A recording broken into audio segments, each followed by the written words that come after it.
예, 안녕하세요. 어떤 분들이 올라오셨나요?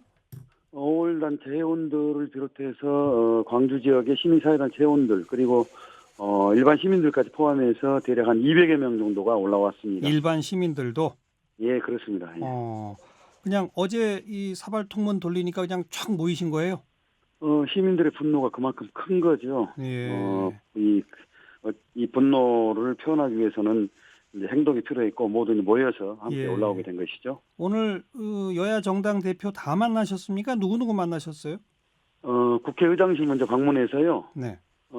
국회 차원에서 이런 그 5.18을 왜곡하고 폄훼하는 이런 일들이 재발되지 않도록 예방 대책을 촉구했고요. 예.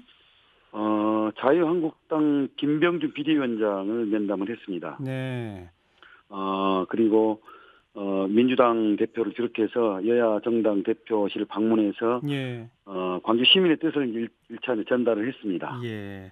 그러니까 대표를 직접 만난 건 김병준 비대위원장 혼자네요. 민주당의 홍영표 원내대표도 원내대표 만났죠. 예. 만나셨고. 예, 그리고 정의당의 이정미 대표까지 해서, 예. 예, 그렇게 해서 이제 면담을 했습니다. 예. 뭐 홍영표 원내대표나 이정미 대표는 뜻을 함께 하셨을 거고 뭐 별로 여쭤볼 예. 말이 없고 예. 김병준 비대위원장 뭐라고 하던가요?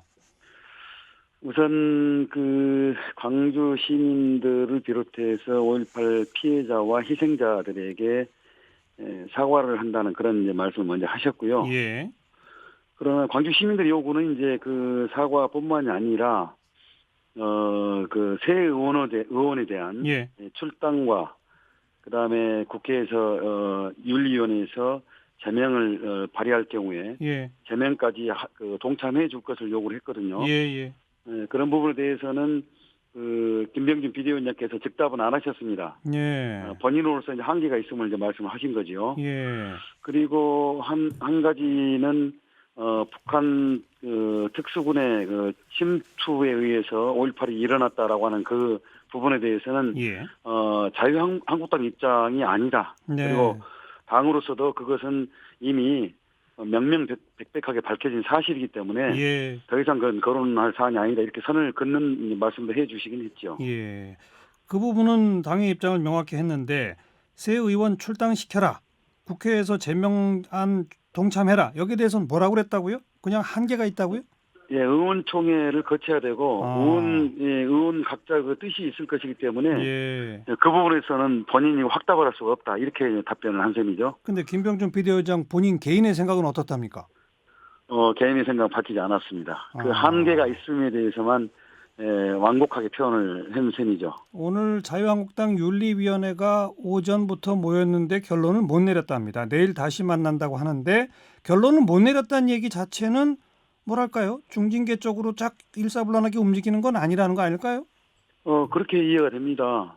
더 큰 우려는 사실 자유한국당이 지금 몰매를 맞고 있으니까 이 몰매를 피하기 위한 그런 하나의 그 회피 수단으로 좀 이 윤리위원회를 연 게 아닌가라고 하는 의구심을 지울 수가 없는데 아, 이 경과를 보니까 그 의구심이 더욱 짙어질 수밖에 없지 않냐 그런 네, 느낌이 들어요. 네, 네. 내일 그러니까 네, 자유한국당이 과연 새 의원을 중징계를 할 수 있을 것인지 네, 당 자체의 한계가 어느 정도인지 예, 말하자면 자유한국당이 어느 정도로 민주주의를 수호하고 게다가 그 민주주의 가치를 담보하고 있는 5.18의 정신을 네, 지키는데 예. 바로 이 그 새 의원의 징계 수위가 시금석이 되지 않겠나 그렇게 보네요.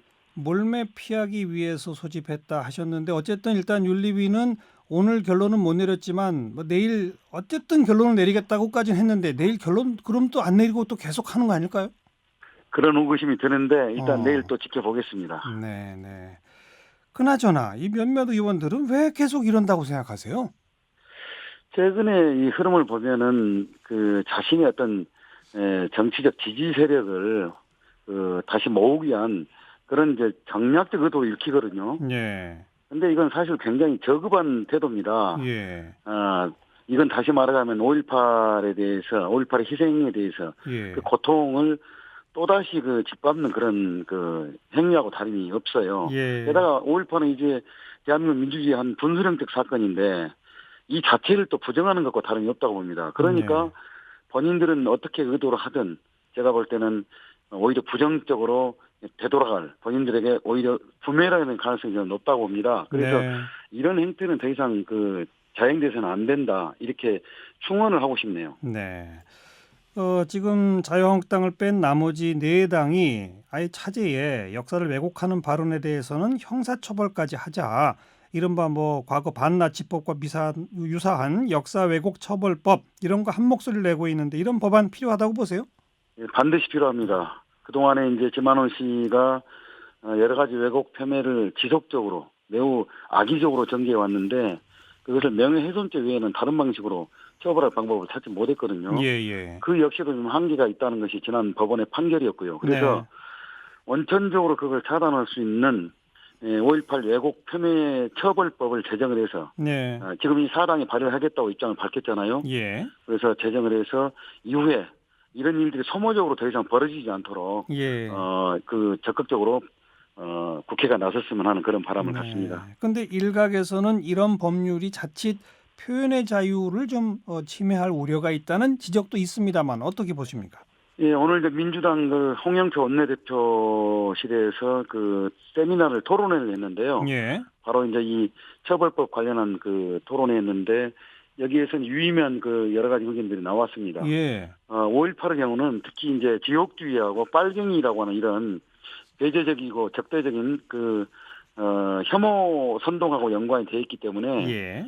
그동안에 입어온 상처가 굉장히 크다. 특히 광주 시민들은 여러모로 수십 년 동안에 그런 측면에서 피해를 입어왔지 않습니까? 예.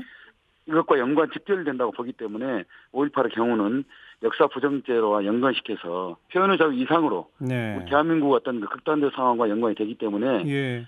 법을 제정해서 그걸 처벌할 수 있도록 해야 된다. 그래야만이 예. 이후에 사회통합의 형태로 나갈 것이다. 이런 의견들이 좀 제시가 됐습니다. 그러니까 뭐 모든 역사 왜곡을 다 처벌한다 이렇게 하면 좀 표현의 자유 침해 소지가 있으나 5.18은 명확하니까 5.18에 딱 한정 지으면 법안이 괜찮다 이런 의견이 많았다.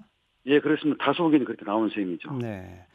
자, 이와 별도로 지금 자유한국당의 이종명, 김진태 의원은 여전히 5.18 유공자 명단은 왜 공개하지 못하느냐. 물론 보훈처는 이게 개인정보라서 원칙적으로 공개할 수 없다라고 하는 입장을 밝힙니다만 공개하라는 목소리를 높이지 않고 있고 또 일부 국민들은 그건 공개를 왜 못하지? 이런 얘기들도 나옵니다. 이건 어떻게 보세요? 그것도 이제 자신이 공지에 몰려 있는 것을 이제 벗어나기 위한 제가 볼 때는 이제 꼼수 또는 물타기라고 보는데요. 예.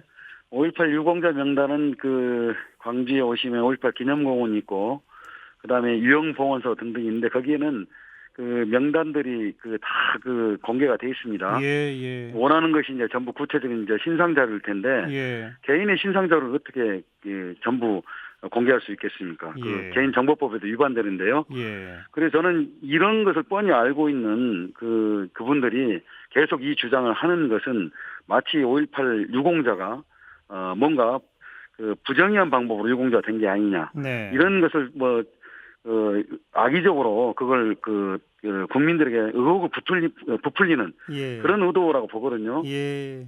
정확히 말씀드리면 이건 꼼수이자 물타기라고 봅니다. 근데 민주평화당 박지원 의원 같은 경우 명단 공개하되 원하지 않는 사람은 빼면 되지 않느냐는 중재안도 냈는데 이건 어떻게 보세요? 그건 박지원 의원 말씀도 국가보훈처나 작년에 서울행정법원의 판결에 따라 보면은 그것이 적법한지에 대해서는 따져볼 문제라고 보고요. 네. 이 문제의 사안에 대해서 정확하게 짚어야 된다고 보거든요. 네. 그래서 정확히 짚은 게 지금 일이라고 보고 관건이라고 봅니다. 네, 네. 여기까지 말씀 듣겠습니다. 오늘 고맙습니다. 예, 감사합니다. 5.18 재단의 조진태 상임이사였습니다.